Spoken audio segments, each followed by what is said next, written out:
Hi, good day everyone. My name is Luis Felipe, and a student at Song High School. Right now, I'm going to talk about an important event that mark a before and after on the world history, the Cold War. During World War II, the United States and the Soviet Union fought together as allies against the Axis powers. However, the relationship between the two nations was a tense one. Americans had long been wary of Soviet communism and concerned about Russian leader Joseph Stalin's tyrannical, bloodthirsty rule of his own country. For their part, the Soviets resented the Americans' decades-long refusal to treat the USSR as a legitimate part of the international community, as well as their delayed entry into World War II, which resulted in the deaths of tens of millions of Russians. After the war ended, these grievances ripped into an overwhelming sense of mutual distrust and enmity. Post-war, Soviet expansionism in Eastern Europe fueled many Americans' fears of a Russian plan to control the world. Meanwhile, the USSR came to resent what they perceived as American officials' bellicose rhetoric, arms real dupe, and interventionist approach to international relations.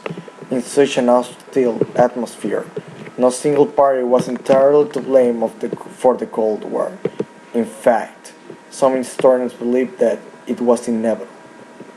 The Cold War consumed almost half a century of global history. The end of World War II was only the beginning of a 45 years long international crisis. On that period, there were a lot of important dates that made their impact on the actual world. I will show you most of them. February 1945. There was the Yalta Conference. On May of the same year, the World War II ends in Europe. And on August of that year, US drops an atomic bomb on Hiroshima, Japan. And there was the Potsdam Conference. Truman, Stalin, and British divide up Europe. 1946, January. First East European Communist government set up in Albania. Moving to 1947, in January, Communists seized power in Poland, and on March of that year, Truman Doctrine was announced. 1948, in June, Berlin airlift begins, and that ends on May 1949. 1949, April, North Atlantic Treaty Organization, the NATO, established. On August, Soviet Union explodes its first atomic bomb, and on October, Communists win Chinese Civil War. On 1950, on June, US and other UN members fight North Korean forces. Moving to 1953, July, the Korean War ends, and on August, US-sponsored coup overthrows Iranian government. June 1954, US-sponsored coup overthrows Guatemalan government. On September, Southeast Asia Treaty Organization Seattle resumed its form. In 1955, on May, Warsaw Pact was formed, and on July, first summit meeting between President Dwight Eisenhower and Premier Nikita Khrushchev.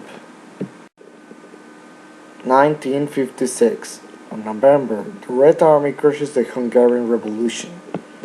1957, October, Soviets launch first man-made satellite.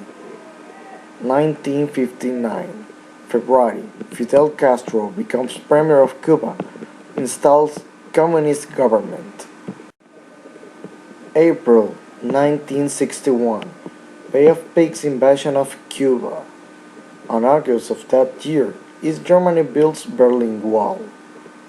1962, June, Sino-Soviet conflicts begins, and on October, Cuban Missile Crisis. 1964. On October, China explodes its first atomic bomb. 1965. On April, U.S. sends troops to the Dominican Republic, and on August, U.S. commits combat troops to South Vietnam. 1968. August. Soviet Red Army crushes CEST uprising. 1972. February. President Richard Nixon visits China. 1973. September. U.S. support coup overthrows Chilean government. 1975. April. South Vietnam falls to Communist forces.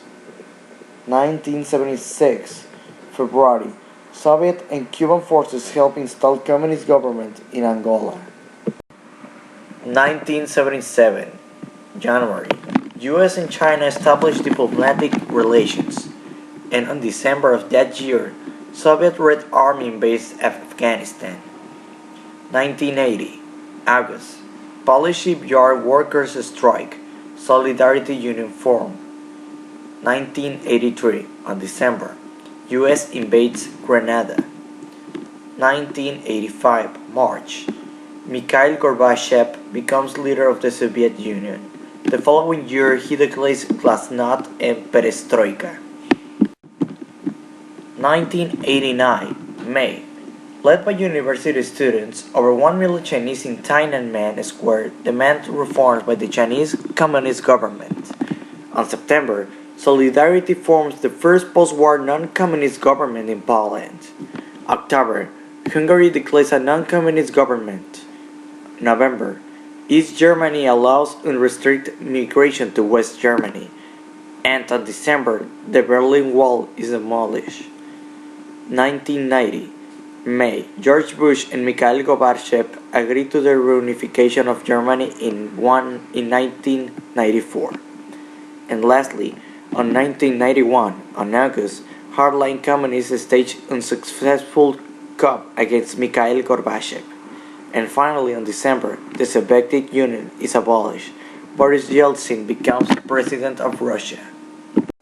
Now, let's proceed by explaining the name. Well, the Cold War is a name given to the relationship that developed primarily between the USA and the USSR after World War II. The Cold War was the dominant international affairs for decades and many major crises occurred. The Cuban Missile Crisis, Vietnam, Hungary, and the Berlin Wall being just some. For many, the growth in weapons of mass destruction was the most worrying issue. On the period of the Cold War, there were two ideologies that dominate over the world, making them to distrust the other countries who doesn't have the same belief, being the communist, an extreme form of socialism, and the capitalism. Because once the common enemy, being the Nazis on the World War II, had been defeated, there was nothing to prevent this suspicion from causing enmity. On the part of the Soviets, their communist ideology stated that capitalist countries would surely try to destroy them. They believed this even more because of the fact that the US and England, among others, had been very opposed to the creation of the Soviet Union.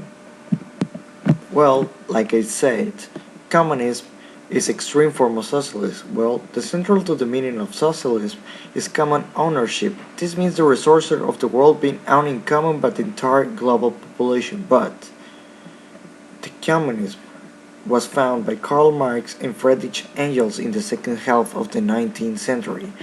Marx and Engels met in 1844 and discovered that they had similar principles. In 1848, they wrote and published the Communist Manifesto. They desired to end capitalist feeling that it was a social class system that led to the exploitation of workers. The workers that were exploited will develop class consciousness. And on the part of the US, they believed that the communists wanted to take over the world. They thought that the Soviets' desire to control Eastern Europe was simply the first step in a communist effort to spread their ideology over the world. Well, the US has capitalism ideology. Well, the capitalism is the social system which now exists in all countries of the world. Under this system, the means for producing and distributing goods, for example, the land, factories, technology, transporting system, etc., are owned by a small minority of people.